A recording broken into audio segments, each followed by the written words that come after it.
가치가 있습니다라는 제목으로 말씀 전합니다.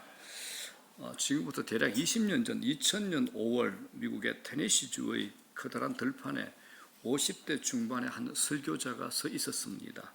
그의 앞에는 대략 4만 명 정도 되는 대학생들, 젊은이들이 모여 있었습니다.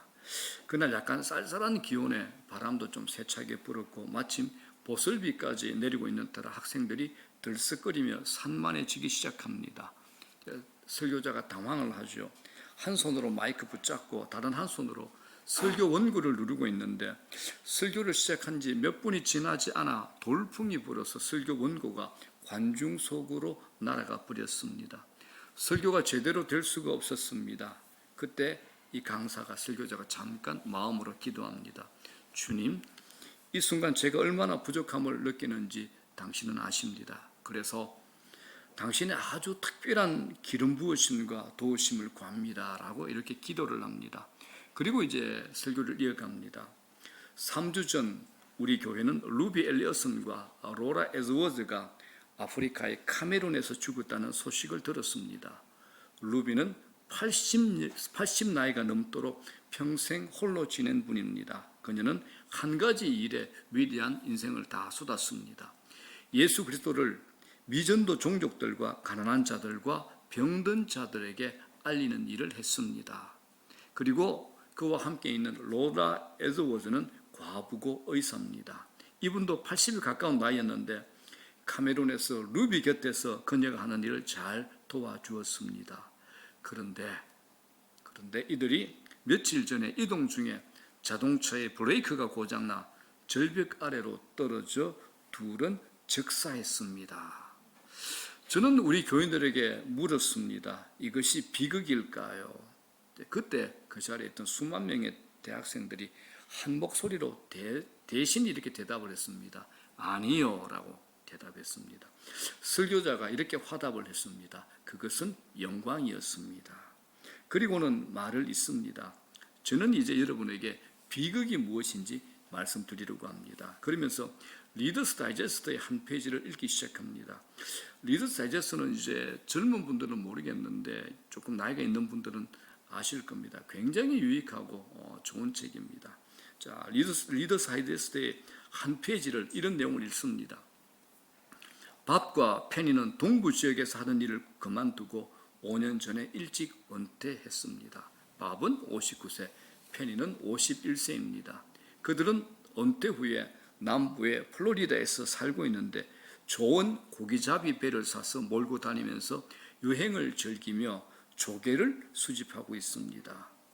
그리고 청중들에게 또 질문을 던집니다. 이건 우리가 꿈꾸는 인생 노후입니다. 하지만 단 하나밖에 없는 인생 마지막에 이르러 여러분들이 한 일을 하나님께 설명할 때 내놓을 가장 위대한 일이 하나님, 저는 조개를 수집했습니다. 제 조개를 보십시오. 이것입니까? 이렇게 설교한 설교자는 미국의 유명한 존 파이프 목사님이었고 이 설교는 조개 껍데기 설교로 널리 알려져 미국에서 당시 크리스찬 학생이라면 누구나 거의 듣게 된 설교 내용입니다. 이 설교의 핵심 내용은 간단하죠. 영혼은 진짜고 실제가 됩니다. 복음은 진리입니다. 사람의 영혼은 중요합니다. 당신의 영혼도 중요합니다. 그러니 낭비하지 마십시오. 이것이 핵심 주제가 됩니다. 얼마 있지 않으면 우리나라도 대통령 선거를 치르게 됩니다. 지금은 어떤 후보든 젊은이들의 생각과 관심을 끌어보려고 애를 쓰고 있습니다. 얼마 전에 모 연구소에서 대학 졸업생들에게 졸업 후에 무엇을 하고 싶느냐라는 세부적인 질문을 던진 적이 있는데 그 중에 가장 많은 대답이 도움이 필요한 이들에게 도움을 주는 사람이 되는 것이라 이 기사를 제가 읽었습니다. 의외죠. 놀라지 마십시오. 철부지 제멋대로인 고등학생들도 돈, 명예, 심지어 행복한 결혼보다 목적을 따라 사는 것을 인생에서 가장 중요한 가치로 꼽는다라고 합니다. 그리고 청년들에게 보다 현실적인 질문을 하나 더 던졌습니다. 당신이 생각하는 꿈의 직장은 어떤 것입니까? 라는 이 질문에 우리가 생각할 때, 어른들이 생각할 때 가장 많은 대답이 돈일 거다, 명예다, 영향력이다 이 정도로 상상을 했는데 물론 돈도 있었는데 돈은 고작 24%에 불과했습니다. 가장 많은 대답이 뭐냐? 내가 하는 일에 열정을 느끼는 것, 이것이었습니다. 돈이라는 응답에 2배가 훨씬 넘었죠. 이를 한마디로 요약하게 되면 나는 의미 있는 일을 하기 위해 살고 싶다, 이것이 될 겁니다. 우리는 자신의 인생에 의미가 있기를 소원합니다. 누군가가 우리에게 인생을 어떻게 살았습니까? 라고 질문했을 때 무언가 의미 있는 일을 한 인생을 살았다고 말하고 싶을 겁니다. 이건 하나님께서 우리 안에 두신 갈망입니다. 무엇을 하든 의미 있는 일은 보람되고 가치 있는 일입니다. 그러나 저와 여러분, 즉 그리스도인이라면 흔들리지 않고 없어지지 않을 모든 것을 능가하는 한 가지 일을 하셔야 됩니다. 그게 뭐냐? 그건 어떤 사람이든 그 사람의 미래를 결정짓는 것은 그 사람이 예수님을 아느냐 모르느냐 여기에 달려 있다는 사실입니다. 예수님께서 친히 이런 말씀을 하셨죠. 요한복음 14장 보십시오. 예수께서 이르시되 내가 곧 길이요 진리요 생명이니 나로 말미암지 않고는 아버지께로 올 자가 없느니라. 예수님만 하나님 아버지께로 갈 수 있는 유일한 길이 되십니다. 예수님만 영원히 변하지 않는 진리가 되신다는 겁니다. 예수님만 우리에게 영원한 생명, 그러니까 죽음 이후까지 연결되는 영원한 생명, 영원, 그리고 영생을 주시는 분이라는 겁니다. 그렇기 때문에 예수님을 통하지 않고는 누구라도 하나님께 갈 수 있는 자는 아무도 없습니다. 하늘의 영광과 권세를 포기하고 이 땅에 오셔서 예수님께서 죽으신 것은 세상 안에 있는 우리들이 그분을 통해서 구원을 알고 그분 안에서 인생의 기쁨을 누리게 하기 위함입니다. 이걸 복음이라 그럽니다. 이것이 복음입니다. 예수님은 이 구원을 받아들이는 모든 이에게 구원을 선물로 주십니다. 이 사실을 성경은 이렇게 우리에게 가르칩니다. 요한복음 1장에 있죠. 다 같이 한번 읽겠습니다. 시작. 영접하는 자, 곧 그 이름을 믿는 자들에게는 하나님의 자녀가 되는 권세를 주셨으니, 예수 그리스도 그분을 맞아들이고 믿는 사람들에게는 하나님의 자녀가 되는 특권을 주셨다라는 겁니다. 하나님의 자녀라는 식구가 되는 영광이죠. 하나님의 식구가 되는 겁니다. 하지만 그분을 우리가 받아들이고 맞아들이기 위해서는 그분에 대해서 우리가 들어야 됩니다. 성경은 이 현실을 우리에게 말하고 싶어 하는 겁니다. 오늘 본문이죠. 자, 로마서 10장 14절 한번 보겠습니다. 시작. 그런즉 그들이 믿지 아니하는 일을 어찌 부르리요? 듣지도 못한 일을 어찌 믿으리요? 전파하는 자가 없이 어찌 들으리요? 우리 현실이죠. 그런즉 그들이 믿지 아니하는 일을 어찌 부르리요? 믿지 않는 분의 이름을 어찌 부를 수 있겠습니까? 이 말이죠. 듣지도 못한 일을 어찌 믿으리요? 들어보지도 못한 분을 어떻게 믿을 수 있겠습니까? 전파하는 자가 없는데 어찌 들으리요? 말씀을 전해주는 사람이 없는데 내가 어떻게 들을 수 있겠습니까? 이 말씀입니다. 그렇죠, 여러분. 이제 우리의 책임이 남아 있습니다. 우리의 책임이 남아 있죠. 먼저 예수님을 믿게 된 맞이한 우리가 예수님을 알지 못한 사람들에게 예수 그리스도만이 영생을 주는 구원자이심을 전해야 하는 책임이 우리에게 남았다라는 겁니다. 이점에서 어떤 분들은 이제 생각에 찌푸림, 생각에 약간 근심이 생길 수 있습니다. 목사님은 제 사정 몰라서 그래요. 제가 그럴 수 있는 여유가 없단 말이에요. 재정 문제나 제 건강이나 자녀 문제, 긴박하게 돌아가는 삶의 팍팍함이 제 삶 한가운데 있습니다. 그럴 여유가 없단 말이에요. 그리고 목사님, 내 눈에 들어오는 수많은 사람에게 급한 것은 돈인 것 같아요. 병 치료가 우선인 것 같아요. 이렇게 얘기하고 싶은 분들이 있을 겁니다. 맞습니다. 제가 인정합니다. 인정할 수 있습니다. 어떤 종류의 고통이든 고통을 해소하고자 하는 노력은 선한 일입니다.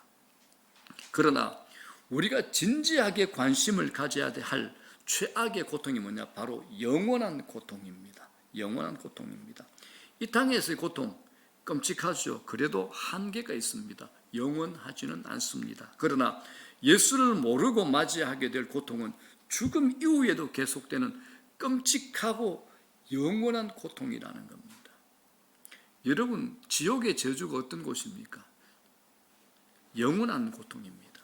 지옥에서 최고의 축복이 뭐냐? 죽어버리는 겁니다. 그런데 그곳에는 죽을 수 있는 기회도 없습니다. 죽지 않는 곳입니다. 그렇기 때문에 여러분들이 사랑하는 사람을 볼 때는 이 사실을 염두에 두고 바라보셔야 됩니다.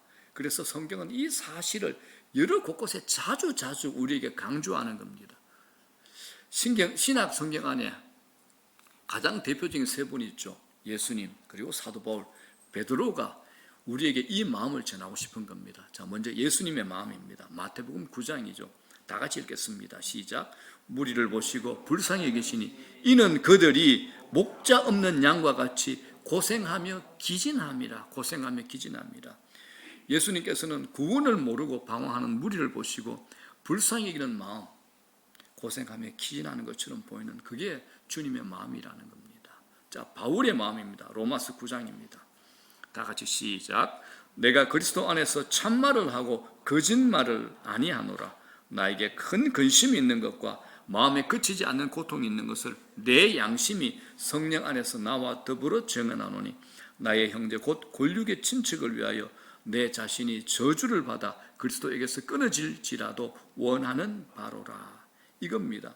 자기는 예수 믿어서 구원받았습니다. 그런데 여러분 아시잖아요. 이스라엘 백성들이 예수 그리스도를 메시아로 인정하지 않는 것, 그래서 구원받지 못하는 겁니다. 자기 민족이, 자기 동족이, 자기 가족이 예수 믿지 못하고 구원받지 못한 것, 그래서 멸망당하는 것, 그걸 바라보면서 바울 자신이 차라리 저주를 받더라도 그들을 구원하고 싶다. 내가 저주를 받더라도 내 가족, 내 동족들이 구원받으면 좋겠다. 이게 바울의 마음입니다. 자, 베드로도 이런 마음을 가졌습니다. 사도행전 4장입니다. 시작. 다른 이로서는 구원을 받을 수 없나니 천하 사람 중에 구원을 받을 만한 다른 이름을 우리에게 주신 일이 없음이라 하였더라. 저는 이 말씀 참 좋아합니다.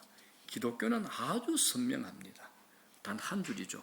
하나님께서 천하 인간 중에 구원을 얻을 만한 다른 이름을 우리에게 주신 일이 없습니다. 구원을 얻을 만한 오직 한 가지 유일한 이름이 누굽니까? 예수 그리스도. 이 이름 외에는 어떤 다른 이름을 우리에게 주신 적이 없다라는 겁니다. 그래서 베드로가 이렇게 고백합니다. 20절 시작. 우리는 보고 들은 것을 말하지 아니할 수 없다 하니. 그래서 자신이 보고 들은 예수 그리스도를 말하지 않을 수 없다는 베드로의 충동 역시 자연스러운 겁니다. 자, 이제 저와 여러분들이 이제 여행을 떠납니다. 우리가 힘든 시간을 보내면서 머리를 식힐 겸 시골길을 여행한다고 한번 상상해 봅시다. 마침 우리 눈앞에 다리를 다쳐서 움직일 수 없는 어린아이가 철로 위에 있다라고 합시다. 또 마침 멀리서 이제 기차가 오는 소리가 들립니다. 기차가 경적 울리면서 그 소리가 들립니다. 그때 우리가 그 아이를 안아서 데리고 나오면, 철로에서 데리고 나오면 그 아이는 살 수 있습니다. 그렇지 않으면 그 아이는 기차에 치여 죽을 겁니다. 자, 여러분은 어떻게 하실 것 같습니까? 우리들의 고민, 우리들의 문제가 더 크다고 그냥 지나치시겠습니까? 아니면 그 자리에서 무릎 꿇고 두 손 들고 하나님, 저 아이를 구하는 것이 하나님 뜻입니까? 말씀해 주십시오라고 응답하며 기다리시겠습니까? 어떻게 하시겠습니까? 또 이럴 때 또 기도하고 응답하며 기다리겠다 이런 분이 있으면 굉장히 곤란합니다. 정답 둘 다 아닙니다. 하나님의 뜻은 분명하죠. 지금 아이를 데리고 나오는 겁니다. 지금 아이를 구하는 겁니다. 이런 비슷한 얘기를 또 제가 책에서 본 일이 있습니다. 우리나라에서 있었던 일입니다. 사람을 죽이고 사형 선고를 받은 젊은 죄수가 드디어 형 집행일이 되어 끌려나갑니다.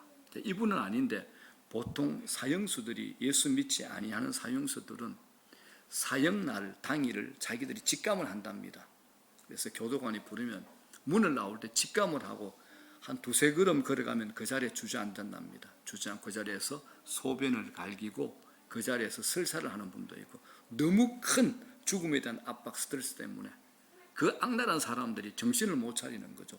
횡설수설하고 이상한 소리 한답니다.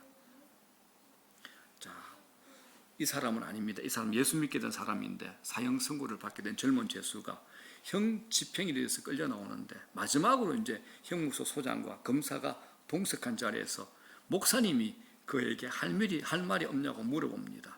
그때 사형수가 이렇게 말합니다. 나는 죽을 죄를 지은 사람이고 또 죽어 마땅합니다.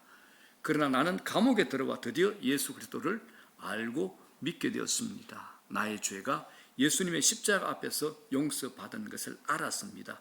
이제는 하나님 앞에 감사합니다. 비록 내가 오늘 죽지만 나의 영혼을 주님께서 받아주실 것을 믿습니다. 그런데 내가 이렇게 되기 전에 내 가까이에는 교회에 다닌다는 장로님이 한 분 계셨습니다. 장로님 죄송합니다. 또 장로님 또 나오시네요. 장로님이 한 분 계셨습니다. 당시 그분이 왜 나에게 예수 믿으라는 말을 한마디도 하지 않았는지 지금까지 이해가 되지 않습니다. 만약 내가 그때 예수를 믿었더라면 이런 끔찍한 죄를 범하지 않았을 것이고 나의 젊음이 이렇게 형장의 이슬로 사라지지 않을 겁니다. 이 말을 남기고 사형장의 이슬로 사라졌습니다.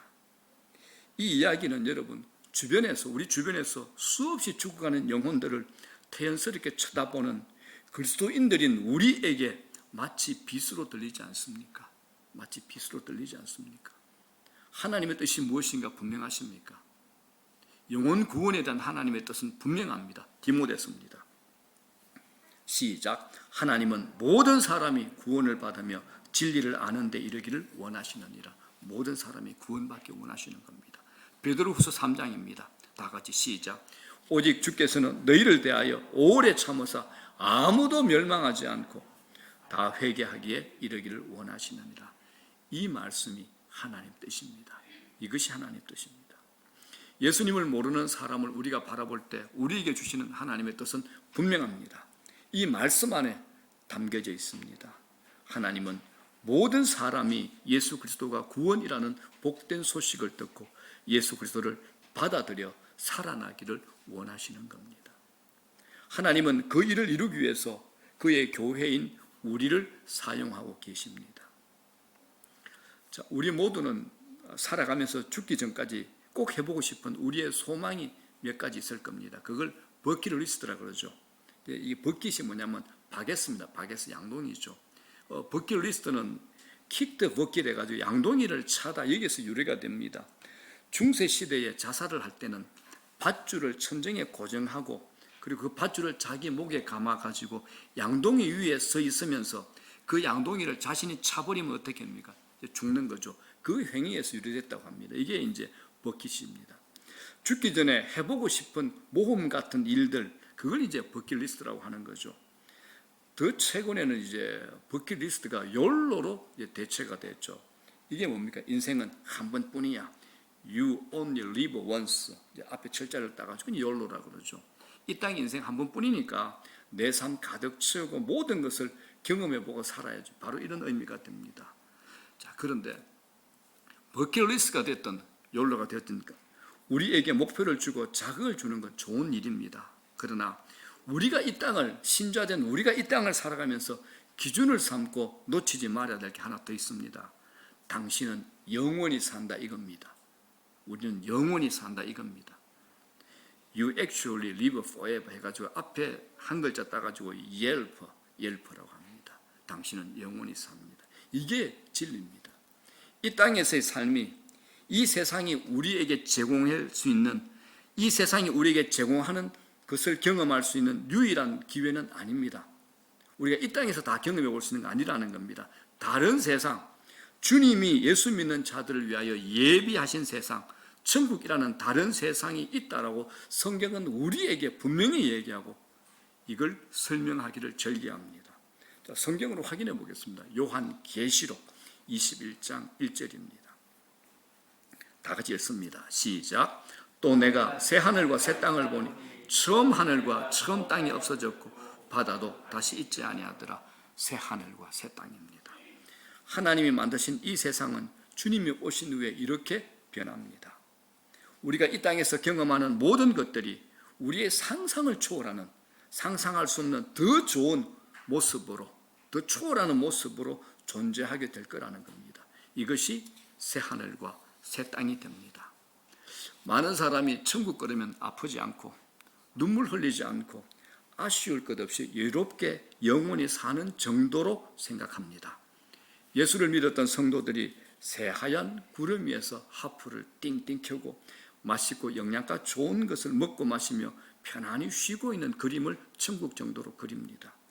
이런 것들이 천국에서 우리에게 하는 일의 전부일 것이라고 상상을 하죠.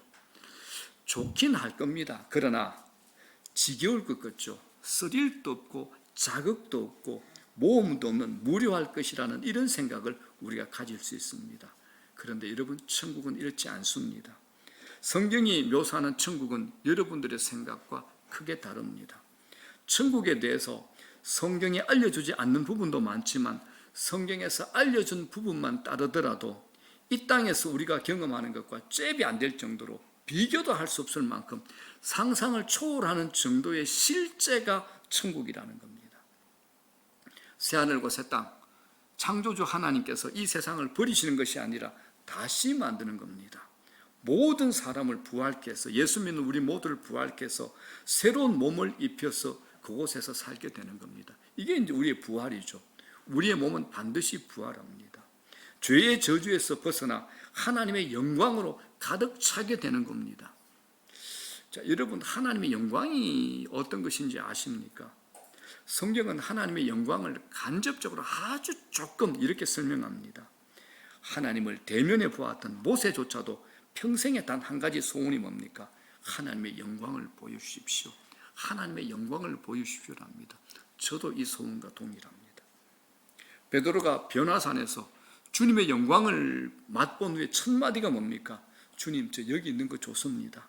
괜찮으시다면 여기서 초막을 지어가지고 제가 여기에 영원히 있고 싶습니다라고 베드로가 그렇게 고백하는 겁니다. 그 영광의 찬란함에 압도돼서 사도 요한이 복음을 전하다가 사로잡혀서 밤모섬으로 유배를 가죠. 그곳에서 이 세상의 종말을 환상 가운데 보게 됩니다. 그 환상 가운데 주님의 영광의 임재가 너무 압도적이어서 사도 요한이 이렇게 자신을 설명합니다. 내가 죽은 자같이, 그 영광에 너무 압도되어서 죽은 자같이 납작하게 엎드렸다라고 요한계시록에 자신을 이렇게 설명합니다. 사도 바울은 고린도후서 12장에 자신이 살아서 천국의 삼층천을 본 경험을 설명합니다. 그걸 부득불 이렇게 자랑합니다. 그 천국의 모습은 인간이 가지고 있는 언어로는 표현할 수 없다라고 그 시대 최고의 스카 사도 바울이 그렇게 얘기하는 겁니다. 여러분, 천국은 하나님의 영광으로 가득 차 있는 곳입니다. 그래서 제가 천국을 조금 구체적으로 보다 사실적으로 이렇게 설명할 수 있을 것입니다.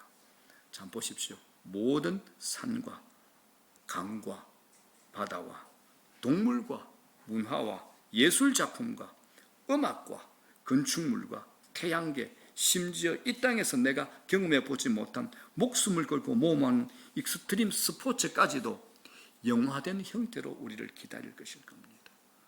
그곳에 가면 여러분 문화가 없을 거라고? 아니요, 문화 있습니다. 익스트림 스포츠도 있습니다. 모든 예술이 다 존재합니다. 어떤 형태로? 영화된 형태로, 글로리파이드 형태로 우리를 위해서 준비되어 있는 곳, 이곳이 새하늘과 새 땅, 천국이라고 개혁주의 신학자들이 천국을 이렇게 말합니다. 저는 이 해석에 100번 동의합니다. 우리 아이들이, 우리 은서가 트라케라톱스를 불러가지고 1초 만에 트라케라톱스가 자기 앞에 오지 않으면 은서가 조인트를 깔 겁니다. 너와 내 말 안 들어. 고개를 숙이고 울면서 잘못했다라고 삭삭 빌 겁니다. 20m가 넘는 아나콘다가 자기 앞을 지나갈 때 인사 안 하면 이리 와 그러고 뺨때기를 때릴 겁니다. 내 말 왜 안 들어? 아나콘다가 고개 숙이면서 미안해 그러고 은서를 태우고 시속 60km로 산책을 가고 드라이브를 갈 겁니다. 우리의 통치권이 그렇게 회복된다는 겁니다. 에덴 동산에 있었던 통치권을 하나님께서 회복시켜 준다는 겁니다. 이곳이 천국입니다.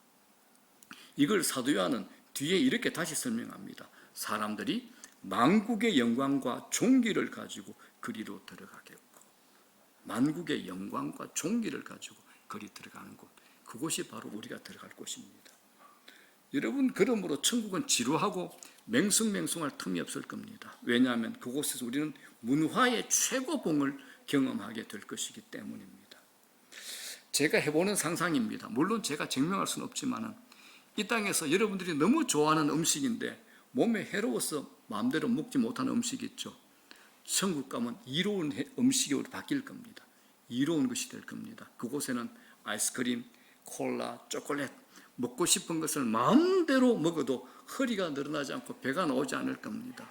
간 수치, 당뇨병 걱정하지 않으셔도 됩니다. 성경에 없는 말이라 제가 증명할 수 없지만 영적으로 제가 사유한 결과 충분히 가능하리라 저는 믿습니다.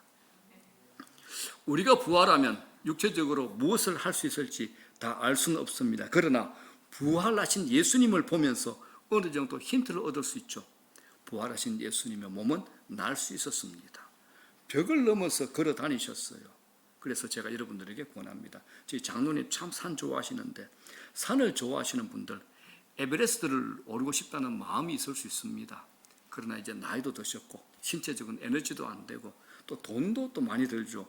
우리 권사님이 절대 안 된다 또 반대할 겁니다. 엄두를 내지 못할 겁니다. 그런데 장로님 괜찮습니다. 천국에서 새로워진 에베레스트를 저와 함께 등반할 수 있기 때문입니다. 그리고 그 에베레스트가 훨씬 좋을 겁니다.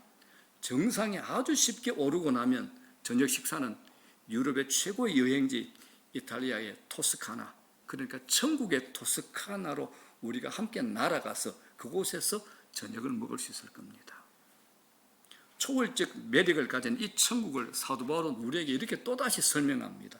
고린도전서 2장 9절 다 같이 시작. 하나님이 자기를 사랑하는 자들 위하여 예비하신 모든 것은 눈으로 보지 못하고 귀로 듣지 못하고 사람의 마음으로 생각하지도 못하였다 함과 같으니라. 이 말씀이 이겁니다. 쉽게 말해서 만약 우리가 상상할 정도라면 그것은 충분히 대단한 것이 못 된다. 상상도 할 수 없는 그곳이 새하늘과 새 땅의 천국이라는 겁니다. 너무 흥분되지 않습니까? 제가 지어낸 말이 아니잖아요. 성경에 하나님께서 약속하신 곳입니다. 내가 생각하고 상상하는 천국만으로도 신나고 멋지고 황홀감으로 기대감으로 가득 차는데 거기에다가 내가 알 수 없는 것까지 함께 있다라는 겁니다. 그곳이 어디입니까? 우리가 함께 가야 할 곳입니다. 함께 가게 된 소망이 있는 곳입니다. 여러분 미안합니다. 얼마 남지 않으셨습니다. 그죠? 얼굴에 기대감이 점려하시는 것 같아. 목사님 제가 결혼은 해야죠. 그죠? 목사님 제가 아파트 40평 거긴 들어가 봐야 됩니다. 이런 것을 생각하는 분이 있는데 뭐 어쨌든 좋습니다. 그건 주님께서 오시는 시간이니까. 자, 이제 흥분을 가다듬고 여러분들 잠깐 심호흡을 하는 우리가 생각을 한번 돌려봅시다. 제가 버킷리스트 얘기를 하다가 결국 새하늘과 새 땅으로 연결시켜 드려 말씀드렸는데 우리가 이 땅에서 하지 못하고 놓친 일 가운데서 저 천국에서 할 수 없는 일이란 존재하지 않을 겁니다. 딱 한 가지만 빼고요. 그게 뭘까요? 바꿔 말하면 천국에서 할 수 없는데 여기서만 할 수 있는 것 딱 한 가지가 뭘까요? 사람들에게 예수님 전하는 겁니다. 사람들에게 예수님 전하는 겁니다. 이 일은 이 땅에서만 가능합니다. 우리 모두의 버킷리스트에 이걸 꼭 넣기를 주의 이름으로 축원합니다. 저는 시편 90편 참 좋아합니다. 하나님께서 우리 인생을 향해 가지신 목적에 관해서 모세가 묵상한 내용이죠. 이 말씀에서 모세는 우리에게 인생의 짧음을 기억하며 사는 것만이 참 지혜를 얻는 길이라고 말합니다. 제가 1월 첫 주 예배 때 이렇게 말했습니다. 여러분들이 고개를 좌우로 몇 번 흔들고 아래로 몇 번 흔들면 이제 12월 말 송구영신 예배 드릴 겁니다. 그랬는데 고개를 한 번 흔들었는데 거의 이제 2월 말이 다가가죠. 우리 인생 그렇게 길지 않습니다. 자, 10편 90편 22절 보십시오. 시작. 우리에게 우리날 계수함을 가르치사 지혜로운 마음을 얻게 하소서. 이 말이죠. 우리에게 이 땅에서 사는 우리 내 인생의 날수를 잘 헤아리며 살아가는 지혜를 주십시오. 이 뜻입니다. 이 말씀을 마틴 루터가 이렇게 번역했죠. 자, 기가 막힌 번역이라고 생각합니다. 다 같이 한번 읽어보겠습니다. 시작. 우리가 죽는다는 사실을 기억하도록 가르치사 우리가 지혜로워지게 하소서 합니다. 우리가 죽음의 실제를 생각하면 삶에 대한 올바른 관점을 얻는 데 도움이 됩니다. 대부분 우리는 생각으로만 죽는다는 사실을 인정하고 받아들입니다. 의식적으로 죽음을 자각하며 살아가는 사람은 드물죠. 몇 번 제가 말씀드렸다시피 저는 장례식장을 가게 되면 영정사진 앞에서 그 영정사진에다가 저를 넣어봅니다. 죽음에 대한 자각을 가지고 살려고 제가 의식적으로 하는 일 중에 하나입니다. 여러분, 성경 안에 최초의 거짓말이 뭔지 아십니까? 성경 안에 최초의 거짓말, 사탄이 아담과 하와에게 한 말입니다. 하나님이 너희들에게 동산 모든 나무의 열매를 먹지 말라 하더냐 하면서 아담과 하와를 죄짓게 하는 결정적인 한마디가 있죠. 이 말입니다. 너희가 결코 죽지 아니하리라. 이 거짓말을 한 겁니다. 사탄은 여러분 우리에게 죽음의 실제를 보지 못하게 합니다. 아담과 하와를 유혹한 사탄의 동일한 속삭임이 오늘 우리의 무의식 속에도 울려 퍼집니다. 죽음은 내게서 멀리 있다는 착각, 이 착각 말입니다. 인류 역사상 최고의 천재가 제가 책을 봤더니 파스칼이라고 그래요. 파스칼이 아주 좋은 비유를 우리에게 말합니다. 파스칼은 우리의 삶을 행복한 사람들과 요란한 음악과 춤이 가득한 파티에 비유를 합니다. 그런데 갑자기 괴물 한 마리가 문을 부수고 들어와 파티에 온 사람을 무작위로 잡아들여서 모두가 보는 앞에서 물어뜯습니다. 그리고 피가 철철 흐르는 시체를 방에서 질질 끌어냅니다. 거기에 있던 모든 사람들이 두려움에 질려서 그 광경을 보다가 그 상황이 끝나자 충격의 침묵에서 한동안 헤어나오지 못한 채 서로를 바라보게 되죠. 그런데 악단이 다시 연주를 시작하자 그곳에 있던 모든 사람들이 마치 아무 일도 없었다는 듯이 다시 시끄럽고 즐기는 잔치의 경박함으로 되돌아가는 겁니다. 조금 전에 있었던 그 끔찍한 장면을 다 잊어버린 거죠. 이 무시무시한 상황이 1시간마다 계속 반복이 되고 이제 이 괴물은 그 파티에 참석한 모든 사람들을 노리고 있다는 것이 분명해져 버렸습니다. 그런데도 파티는 계속됩니다. 파스칼에 따르면 이 괴물은 무엇일까요? 임박한 죽음입니다. 우리의 죽음을 가리키는 겁니다. 우리가 이 괴물을 대하는 습관이 있죠. 죽음을 생각하지 못하도록 주의를 산만하게 만드는 겁니다. 풍악을 울려라, 즐기자, 이거지 않습니까? 이게 지금 우리의 삶이 아닐까요, 여러분? 자, 골판지 간증이라는 것을 들어본 적이 있나요? 저희 교회도 한번 해볼 예정입니다. 간단히 말해서 이제 반주자가 찬양을 이제 반주하는 가운데 사람들이 골판지 한 장씩을 들고 강단으로 올라오는 것입니다. 한쪽 면에는 그리스도를 만나기 전의 삶을 한 문장으로 씁니다. 예를 들어 이런 겁니다. 한 문장으로. 나는 상처받고 고독했다. 다른 사람은 타인이 한 말에 매여서 너무 힘들었다. 다른 한 사람은 나는 나 자신을 미워하고 혐오했다. 이렇게 씁니다. 잠시 후에 그들이 골판지를 뒤집습니다. 거기에는 예수 그리스도를 만난 이후의 삶이 한 문장으로 적혀 있는 겁니다. 구원받고 새로운 사명을 얻었다. 자유를 얻었다. 사랑받는 아들이 되었다. 그런데 이들의 간증 중에 정말 인상 깊은 간증이 있었는데 한 여인의 것이었습니다. 그녀는 골판지 앞면에 나는 말기 유방암 진단을 받았다 라고 썼습니다. 그녀와 함께 올라온 나이 많은 남자가 있었는데 이 남자는 이렇게 골판지에 썼습니다. 나는 그녀를 진단한 예수를 믿지 않는 의사였다라고 이렇게 쓰인 골판지를 들고 있었습니다. 자, 의사가 먼저 자신이 들고 있던 골판지를 뒤집었습니다. 이런 글이 있었습니다.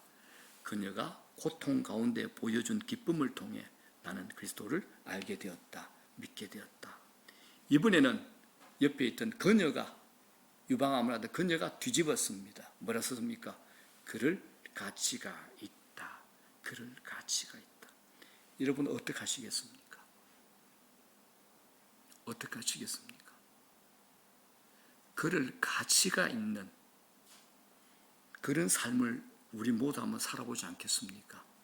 그럴 가치가 있는 이런 삶. 우리 모두가 이 땅의 삶 곳곳에 이 말을 할 수 있기를 진심으로 축원합니다. 자, 이제 말씀 정리합니다.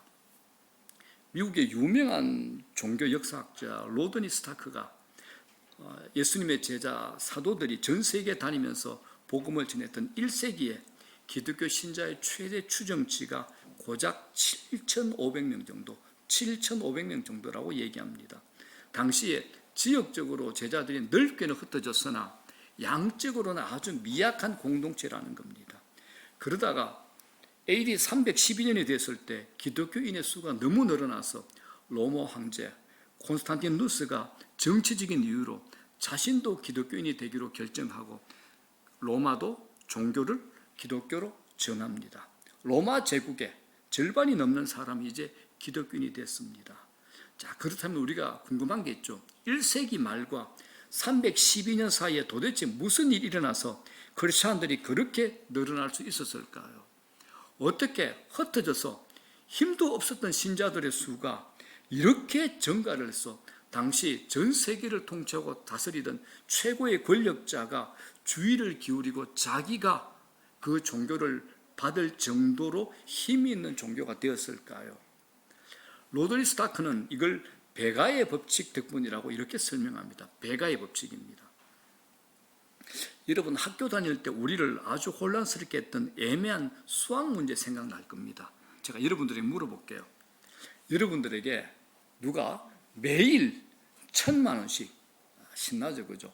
30일, 한 달 동안 줍니다. 그걸 선택하시겠습니까? 아니면 또 다른 거, 첫날은 10원을 줍니다. 둘째 날은 그 배가 얼마입니까? 20원이죠. 셋째 날 얼마입니까? 40원, 80원, 160원, 320원. 이런 식으로 30원을 줄 겁니다. 여러분들 전자와 후자 어느 것을 선택하시겠습니까? 어느 걸 선택하시겠습니까? 1번입니까? 자, 제가 1번 같으면 질문 안 하겠죠, 그죠? 자, 우리가 대부분 이제 짧게 생각하면 매일 1,000만 원씩 30일 받으면 얼마입니까? 3억이죠. 그런데 계산을 해보니까 첫날은 10원이지만은 매일 2배씩 30일을 받아보니까 제가 계산을 했습니다. 엑셀로 쫙 계산해 보니까 107억이 나왔습니다. 107억입니다. 107억. 21일째부터 1억이 넘어갑니다. 배가 21일째 1억이 넘어갑니다. 2억이죠. 그 다음에 4억대죠. 8억, 16억, 32억. 마지막 날이 50몇 억이 됩니다. 그런데 그동안 받아온 게 있으니까 다 계산하니까 107억이었습니다. 이걸 베가의 법칙이라고 합니다. 그래서 제가 어떤 분이 하는 한 팀에 이 팀들 한번 굴러서 배가합시다 이렇게 했습니다. 내년에 또 배가하면 되거든요. 이게 베가의 법칙의 힘입니다, 여러분. 초대교회, 오늘날 우리에 비하면 숫자가 아주 적습니다. 영상시설 없습니다. 마이크 없었습니다. 정치력 전혀 없었습니다. 돈도 없었어요.